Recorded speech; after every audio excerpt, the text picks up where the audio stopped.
सर्वत्र विद्यमान सर्व समर्थ प्रभु को मैं बार बार नमस्कार करता हूं। आप सभी का मंगल हो, आप सभी का कल्याण हो।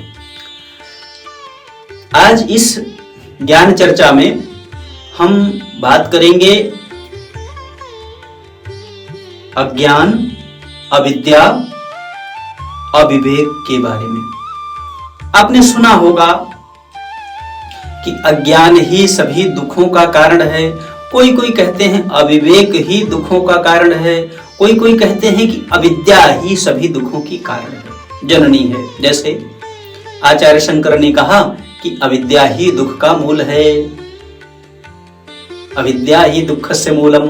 हाँ, और जितने दर्शन हैं भारतीय दर्शन, उन सब में अविद्या को ही दुख का मूल माना है। चाहे वो न्याय दर्शन हो, चाहे वो मीमांसा दर्शन हो, चाहे वो वेदांत दर्शन हो, चाहे वो सांख्य दर्शन हो, चाहे वो योग दर्शन हो, जितने भी दर्शन हैं उन सब में अविद्या को, अज्ञान को, अविवेक को ही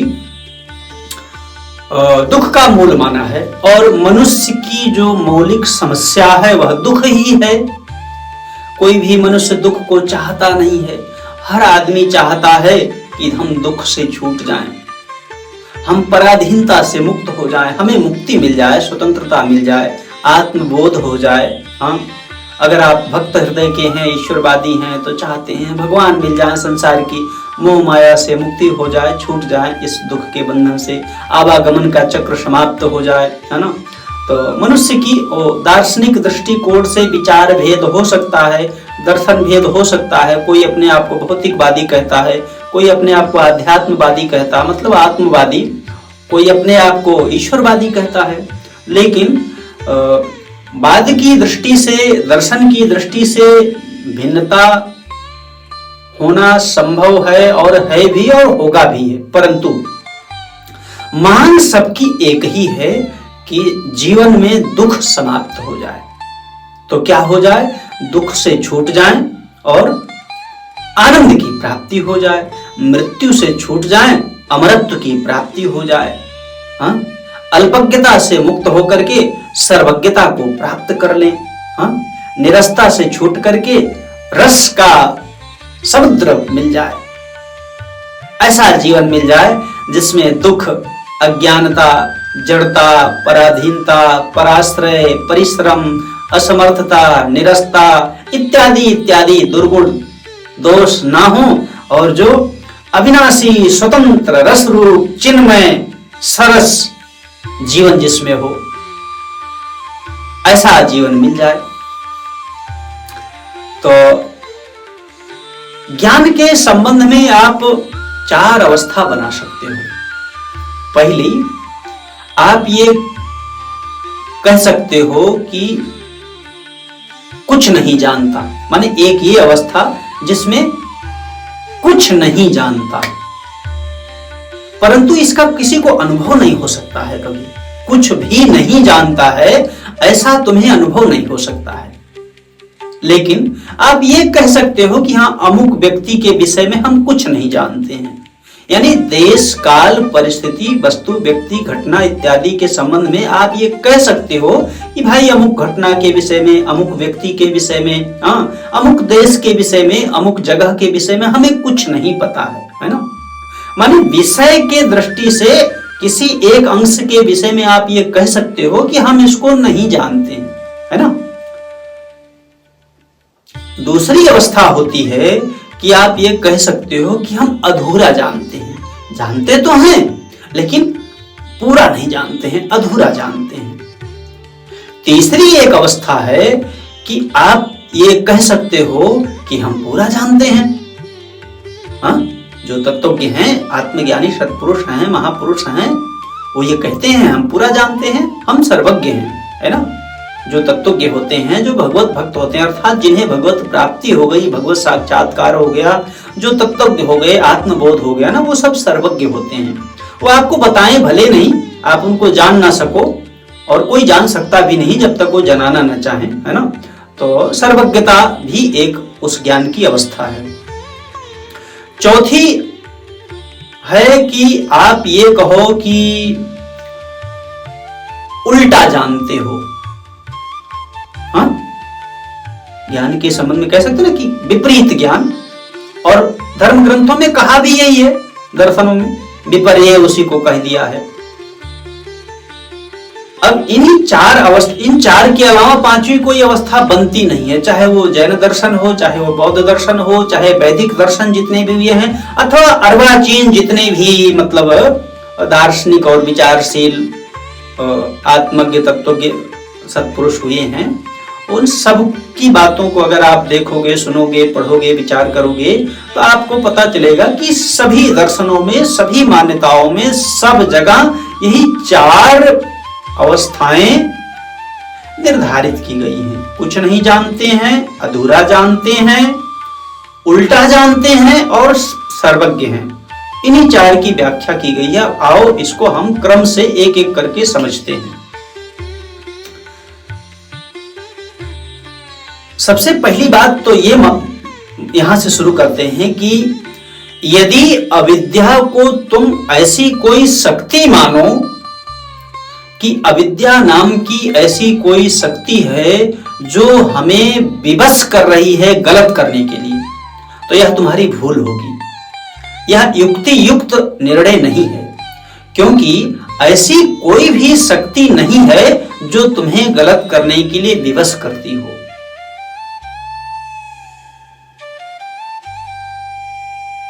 तो सबसे पहली जो अवस्था है कि मान लो आप किसी के विषय में कुछ नहीं जानते हैं। अब तुम जरा मुझे ये बताओ, कमेंट करो कि जिसके विषय में तुम कुछ नहीं जानते हो, क्या उसका प्रभाव तुम पर होता है? नहीं होता है। अच्छा, जिसका प्रभाव तुम पर नहीं होता है, माने जिसके प्रभाव से तुम प्रभावित नहीं होते हो, उससे तुम्हारा कोई संबंध नहीं है यार। अथवा ये कहो संबंध है तो प्रभाव होता है, प्रभाव होता है तो तुम्हें अच्छा और बुरा लगता है, और वही अच्छा बुरा लगना तुम्हारे सुख और दुख का कारण बनता है ना? अरे देखो ना, तुम्हारे पास जो बुद्धि है यानी चेतना शक्ति जो है तुम्हारे पास, उस चेतना शक्ति का जिस प्रकार के वस्तु, व्यक्ति, घटना, परिस्थिति, प्राणी, पदार्थ से तुम्हारा संबंध होता है, जुड़ाव होता है इंद्रियों के द्वारा, शरीर के द्वारा, उसी प्रकार का विचार तुम्हारे चित्त में उत्पन्न होता है।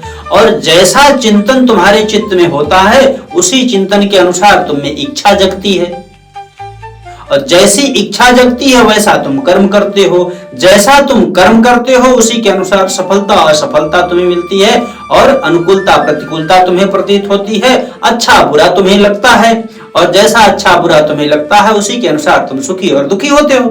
क्या तुम्हारे जीवन का यही चक्र नहीं है दैनिक रूप से? बोलो, है ना? यही है निश्चित रूप से, इसके विपरीत और कुछ भी नहीं है। तो अब जिसके विषय में तुम कुछ नहीं जानते, मतलब तुम्हारी बुद्धि का, तुम्हारी चेतना का जिस वस्तु, व्यक्ति, परिस्थिति, घटना, अवस्था, प्राणी, पदार्थ से संबंध नहीं है, जिसकी तुम्हें विस्मृति है, हाँ? उससे तुम प्रभावित नहीं होते हो। अब देखो ना, झगड़ा हो गया, अलग भी हो गए, लेकिन अब बेचैन है। क्यों बेचैन है? झगड़ा तो पूरा हो गया, समाप्त भी हो गया, झगड़ने वाला अपने रास्ते, तुम अपने रास्ते, लेकिन वो भी वहां परेशान है, तुम यहां परेशान हो। क्या कारण है? क्योंकि अभी भी तुम्हारी चेतना, तुम्हारा मस्तिष्क, तुम्हारी बुद्धि, तुम्हारा चित्त, तुम स्वयं उसी घटना से चिपके हुए हो ना, जुड़े हुए हो, याद आ रही है बार बार, चित्त में उसी का चिंतन उबाल मार रहा है। ऐसा होता है कि नहीं? और उसके कारण तुम परेशान हो।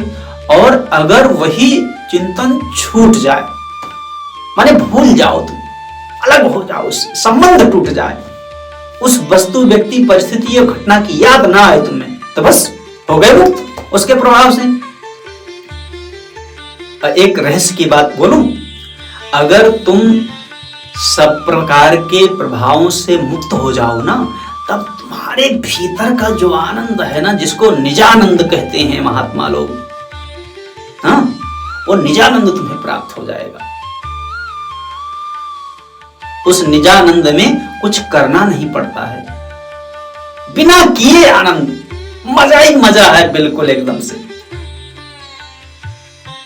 तो जो पहली अवस्था है जिसके विषय में तुम कुछ नहीं जानते, उसको तुम दोष युक्त नहीं, मतलब वो दोष नहीं है। हाँ, किसी के विषय में कुछ ना जानना ये कोई दोष नहीं है, इससे कोई हानि नहीं होती है। अगली अवस्था अधूरा जानते हैं। अधूरे जानकारी को भी तुम दोष नहीं कह सकते दोस्त। देखो, विचार करो इस पर, युक्ति युक्त ढंग से वर्तमान के अनुभव के अनुसार यदि तुम विचार करो तो तुम्हें पता चलेगा कि यदि किसी विषय की अधूरी जानकारी है ना, तो अधूरी जानकारी ही उस विषय की, उस तत्व की पूर्ण जानकारी की प्रेरणा देती है, जिज्ञासा जागृत करती है। और जिस विषय की जिज्ञासा जागृत हो जाती है ना, तो उसी जिज्ञासा की पूर्णता में ही उस तत्व की, उस विषय की पूर्ण जानकारी की सामर्थ्य निहित है। तो मतलब अधूरी जानकारी भी किसी दोष का कारण नहीं है, यानी दुख का कारण नहीं है। अब तीसरे नंबर पे मान लो कि पूरी जानकारी, जिसके संबंध में तुम पूरा जानते हो ना, सर्वज्ञ बिल्कुल एकदम सब कुछ जानते हो, वह भी तुम्हें प्रभावित नहीं कर सकता है। जैसे कुछ न जानते हुए भी तुम प्रभावित नहीं होते ना, ऐसे सब कुछ जान लेने पर भी तुम प्रभावित नहीं होते। पर दोनों में थोड़ा अंतर है। क्या अंतर है? वह अंतर ऐसा है कि जैसे एक व्यक्ति है, वो विद्यालय गया ही नहीं, तो जो विद्यालय नहीं गया कभी, वो विद्यालय के शासन से मुक्त है। मतलब विद्यालय उस पर कोई आरोप, माने कोई अधिकार विद्यालय का नहीं चल सकता है, क्योंकि वो विद्यालय गया ही नहीं। और एक व्यक्ति है, वो विद्यालय गया, विद्यालय में विद्या अध्ययन किया और विद्या अध्ययन करके और विद्यालय को छोड़ दिया, वह भी विद्यालय के शासन से मुक्त है। अब उस पर भी विद्यालय का जोर नहीं चलता है। लेकिन जो विद्यालय गया ही नहीं, वो विद्यालय के विद्या के संबंध में कुछ नहीं जानता, और जो विद्यालय जा करके विद्यालय के शासन को स्वीकार करके, कानून को स्वीकार करके, विद्या अर्जित करके विद्यालय को छोड़ दिया, मतलब पास हो गया, तो वह भी शासन से मुक्त है। लेकिन वह भी शासन से मुक्त है, पर अंतर क्या है कि एक के पास विद्या का अभाव है और दूसरे के पास विद्या का प्रभाव, माने वो विद्वान है। हाँ? तो कुछ नहीं जानना और सब कुछ जानना, बस यही अंतर है। जो सब कुछ जानता है वह भी प्रभाव से मुक्त होता है सब प्रकार के, लेकिन प्रभावों से मुक्त होते हुए भी वो सभी रसों का माने वो सर्व रस का ज्ञाता होता है, वो यानी निरस्ता नहीं होती उसके यहां। और जो कुछ नहीं जानता है वो भी प्रभाव से तो मुक्त है, शासन से तो मुक्त है, लेकिन उसको वहां से जो रस मिलना चाहिए वो नहीं मिलता है। तो जो सब कुछ जानता है वह भी प्रभाव से मुक्त है। अब चौथा बचता है उल्टा जानना, जिसको विपर्य शास्त्र में कहा गया है, उल्टी जानकारी। इसी को अविद्या कहा गया है, इसी को अविवेक कहा गया है, इसी को अज्ञान कहा गया है। ये जरा गंभीर बात है, अब इसी पर थोड़ा विस्तृत चर्चा करते हैं। आप सोचो जरा कि क्या आपको कभी उल्टा ज्ञान होना संभव है क्या? किसी भी विषय का बोलो, सोच करके देखना इस विषय में धैर्यपूर्वक, गंभीरता से। किसी भी विषय को तुम उल्टा जान नहीं सकते दोस्त। कुछ न जानो यह संभव है, अधूरा जानो यह भी संभव है, पूरा जान लो यह भी संभव है, लेकिन किसी विषय में तुम उल्टा जान लो ना, यह संभव नहीं है। तो फिर क्या आचार्य, महापुरुष, सत्पुरुष, विचारशील सब झूठ बोल रहे हैं? नहीं, वो झूठ नहीं बोल रहे हैं। होता क्या है ना उल्टा ज्ञान का अर्थ कहने का उनका यह है कि आपने ज्ञान के विपरीत मान्यता कर लिया। आपने जाना कुछ और मान लिया कुछ और।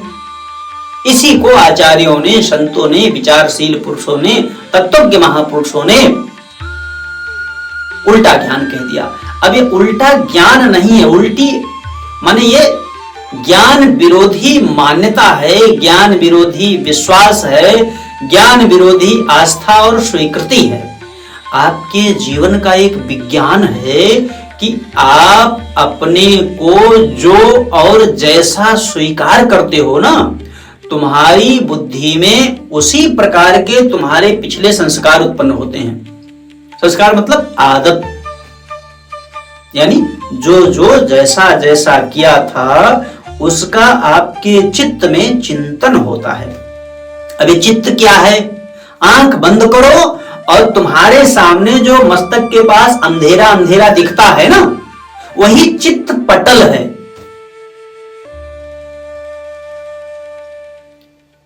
माने आधार, चिंतन का आधार, उसी को चित्त पटल कहते हैं। अब पटल, अब तुम पटरी को पटल बोलते हैं, पाटा को पटल, पटल मतलब तुम समझ लो जो मैं कहना चाह रहा हूं, शब्दों के जाल में ना फंसना। तो जो चित्त पटल है ना, कभी तुम ध्यान से देखना, तुम्हें ऐसा नहीं लगेगा कि चिंतन यहां दिखाई बगल में दिखाई दे रहा हो, या चिंतन यहां बगल में दिखाई दे रहा हो, या चिंतन तुम्हें यहां नीचे कहीं दिखाई दे रहा हो, या चिंतन तुम्हें कहीं ऊपर दिखाई दे रहा हो सिर के। तुम कभी ध्यान से बिल्कुल एकदम शांत होकर बैठ जाना, तुम्हें बिल्कुल पता चलेगा। तुम्हें यह भी नहीं पता चलेगा कि चिंतन तुम्हारे मस्तक के पीछे हो रहा है। चिंतन हमेशा जो अंधेरा अंधेरा दिखता है ना तुम्हें सामने, उसी अंधेरे में ही वो तुम्हारे भूतकाल के किए हुए कार्यों की, जो कुछ तुमने भोगा है अथवा भोगने की इच्छा को जमा कर रखा है, उसी की याददाश्त, उसी की मेमोरी, उसी का चिंतन दिखाई देता है। कैसे दिखता है? ज्ञान पूर्वक, बुद्धि दृष्टि से। वो काला काला जो दिखता है। तो आप अपने को जैसा मानते हैं वैसा ही आपके बुद्धि में संस्कार उत्पन्न होता है। बुद्धि मतलब जो ज्ञान दृष्टि है ना, जहां पर देखो आपके पिछले सारे जो किए हुए संस्कार और आदत है ना, वो अहंकार में, अहमता में जमा होते हैं। अहमता उसका एक जो है स्टोर रूम है, और दिखता कहां है? चित्त पटल पर। देखते कैसे हो? बुद्धि के द्वारा। बुद्धि एक यंत्र है ना, उसके द्वारा तुम देखते हो।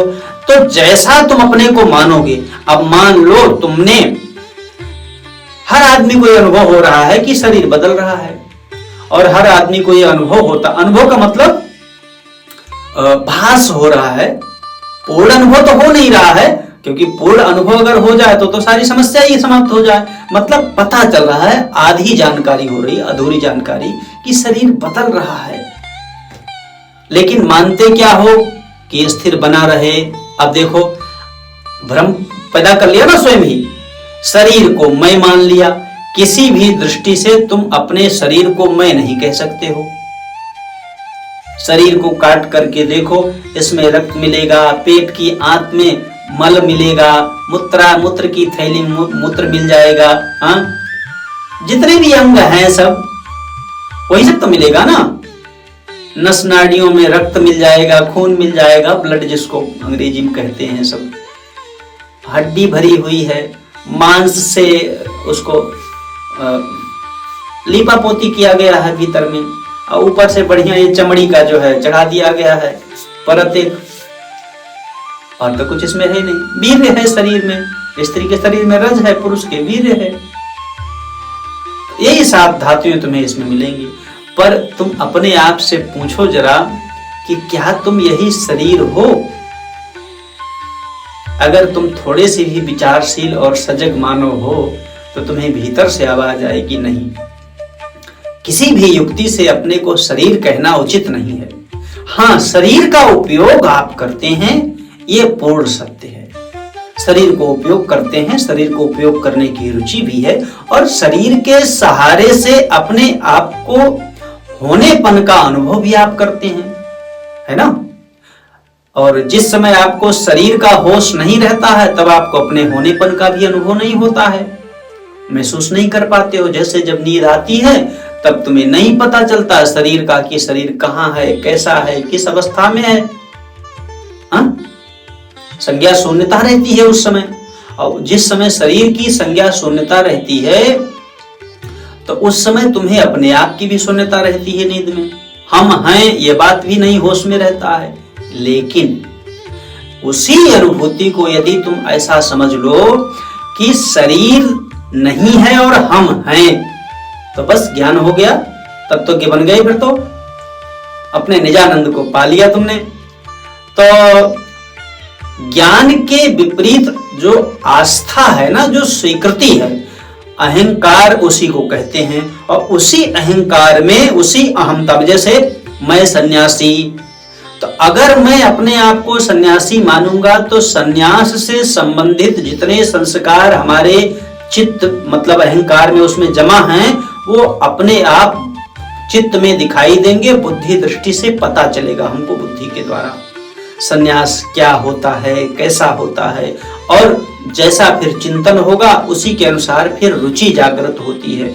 जैसी रुचि जागृत होती है वैसे ही इच्छा और कामना होती है। जैसे इच्छा और कामना होती है उसी प्रकार का कर्म करते हैं। जैसा कर्म करते हैं वैसा ही परिणाम आता है, हमें अच्छा और बुरा लगता है। अब उसी के अनुसार फिर हम सुखी और दुखी होते हैं। जो अपने आप को विद्यार्थी मानता है उसको, जिस समय तुम अपने आप को विद्यार्थी मानोगे तो तुम्हारे अपने आप विद्यार्थी वाला अहंकार जैसे आया तो वो तुरंत वो फाइल खुल जाएगा। विद्यार्थी वाला विद्या से संबंधित जितना जो कुछ भी सेव कर रखा है मेमोरी में, चित्त में, वो अपने आप सब तुम्हें चित्त पटल पर दिखाई देने लग जाएगा। मतलब वो चिंतन होना शुरू हो जाएगा उसका, और तुम बुद्धि के द्वारा उस चिंतन को जानने लगोगे।